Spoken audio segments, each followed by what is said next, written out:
Hello again, everyone. Edwin Learnard back once again in this YouTube astrological segment. I'm going to be talking about the natal chart of a good friend of mine. Her name is Nicole Williams. I'm going to be doing an overview of it in video form, I guess you could say. So, anyway, start out with Nicole having the sun in Leo. Your basic wants may be connected with attention, getting exposure, notoriety, recognition. And this is flavored with the moon in Scorpio. This may be attained, perhaps doing something with the occult, such as tarot or astrology or something else that could be Scorpio related, something associated with psychology, investigation, forensics, as some examples. Now, with the Capricorn ascendant, this may be flavored with much consistency, serious energy, done very methodically, and also with a structure and discipline. And I think, interestingly enough, another way that this combination of the Leo Sun, a Scorpio Moon, and Capricorn Ascendant may manifest could be the strong focus, which is the sun, on children, which can be associated with Leo, and perhaps matters of power and control, which is Scorpio, with these children, and also emphasizing discipline, which is Capricorn, with these children, with your children as well.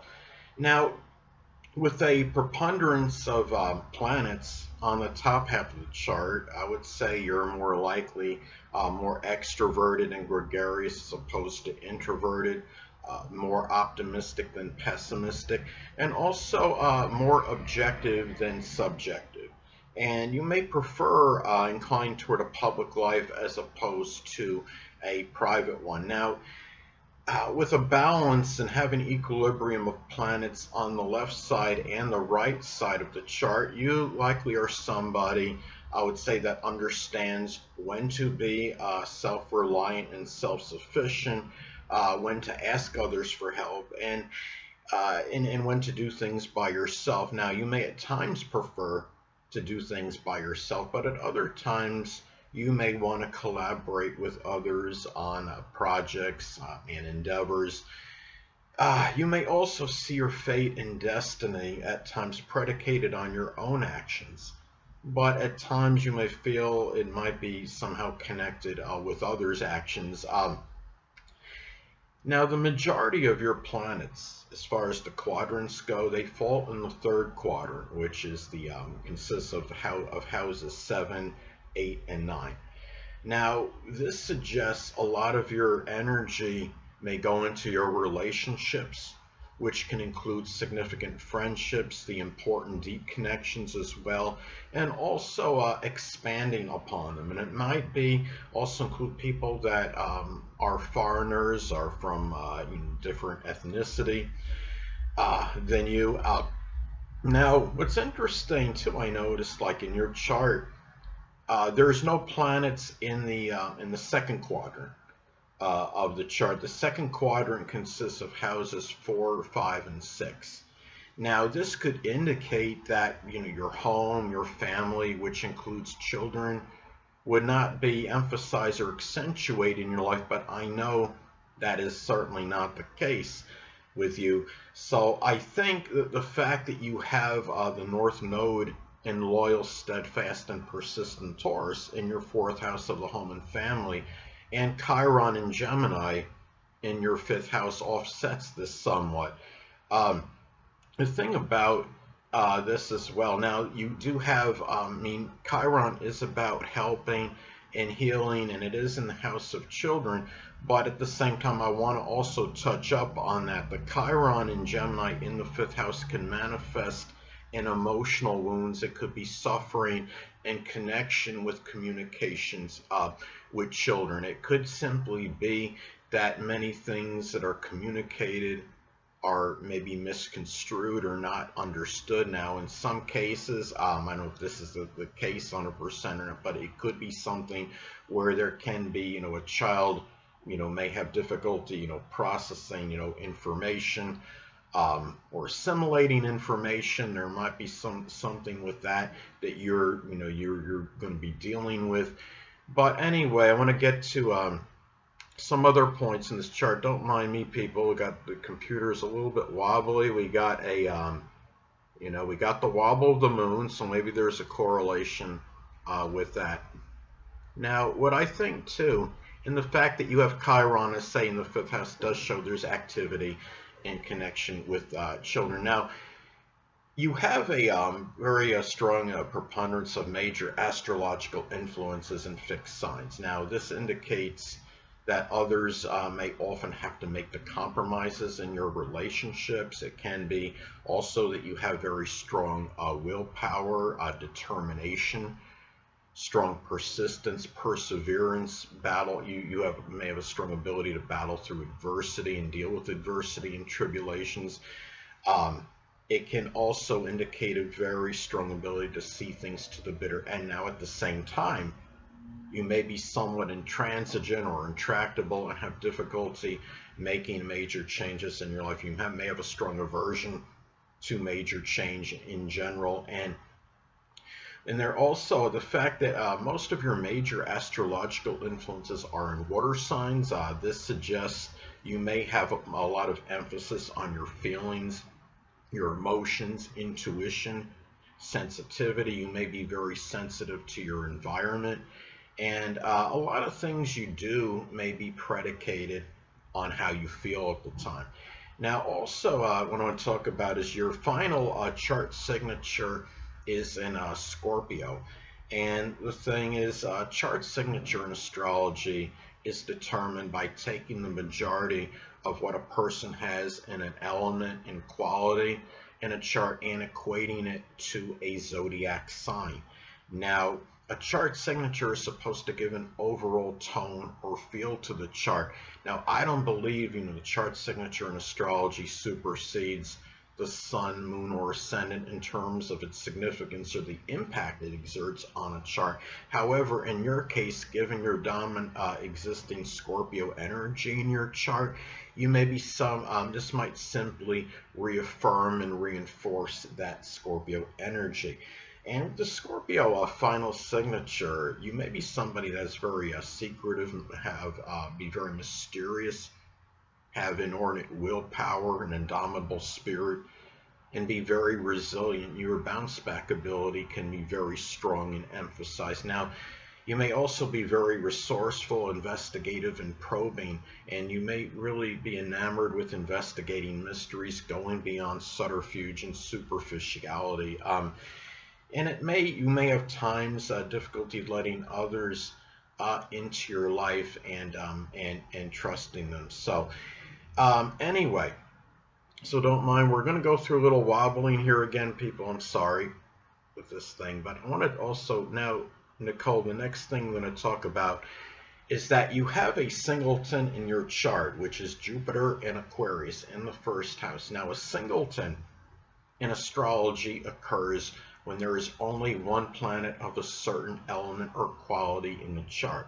Now, Jupiter is the only planet in air in your chart. Now, singletons can be more pronounced, they're more prominent, and they could stand out more in the astrology chart. Now, with you, with Jupiter in Aquarius in the first house, there maybe much luck in terms of it might be much luck and exuberance, which is Jupiter. In Aquarius, new beginnings. The first house is associated with new beginnings. It could be something. Some examples could be astrology, astronomy, computers. It could even be friendships, acquaintances, humanitarian, altruistic endeavors. And the thing about this is Jupiter in the first house can also manifest in being, very expansive and future-oriented on a first impression, which I think might actually help modify your Capricorn ascendant energy, which could be a little bit more serious and a little bit more pessimistic, a little bit more melancholy on a first impression. But at the same time, keep in mind that Jupiter in Aquarius in the first house may also, it could manifest in exacerbating Aquarius related issues with the physical body. Remember, I've spoken about in previous videos, Jupiter is strongly benign and benevolent. It's very paradoxical. It could also have a tendency to enlarge and expand. Hold on a moment, people.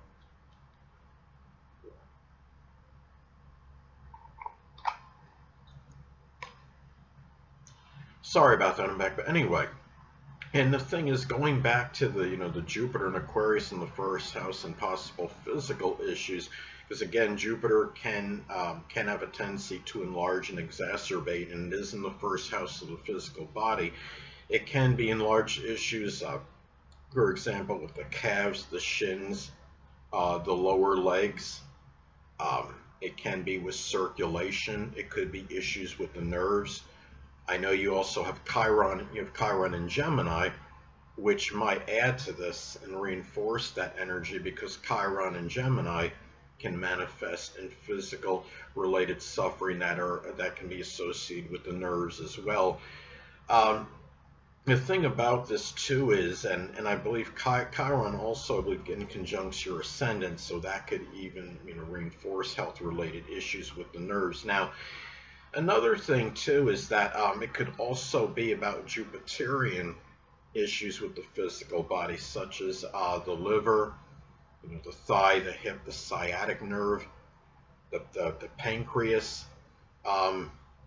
Those are some things that could be where these things may be more emphasized because it is a singleton in your chart. Now it could be liver issues as well. Another thing too is that looking at this as well. Now I noticed that your chart ruler, which is the ruler of the first house, is Saturn. It's Saturn in Scorpio, and it falls in your 10th house. Now this could show where a lot of that Capricorn rising, serious, disciplined, structured, methodical energy is injected into. Now this energy may go into career related matters, status and recognition, matters with the dominant parent, which is often the father, and your responsibilities as well. You may also be very strongly involved with older people in general.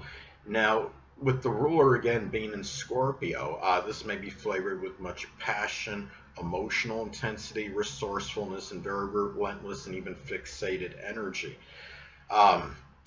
This is something to, you also want to talk about is you have a stellium in your chart. It's in Scorpio in the 9th and 10th houses. It starts out in the 9th and it ends in the 10th. Now, a stellium in astrology consists of at least 3 major astrological energies in a series of conjunctions.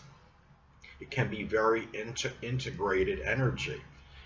What starts out in your in an stellium is with the first astrological energy in a stellium, ends with the last one. It basically forms an astrological statement. It's broken down systematically with the beginning astrological energy, and again ending and culminating with the final one.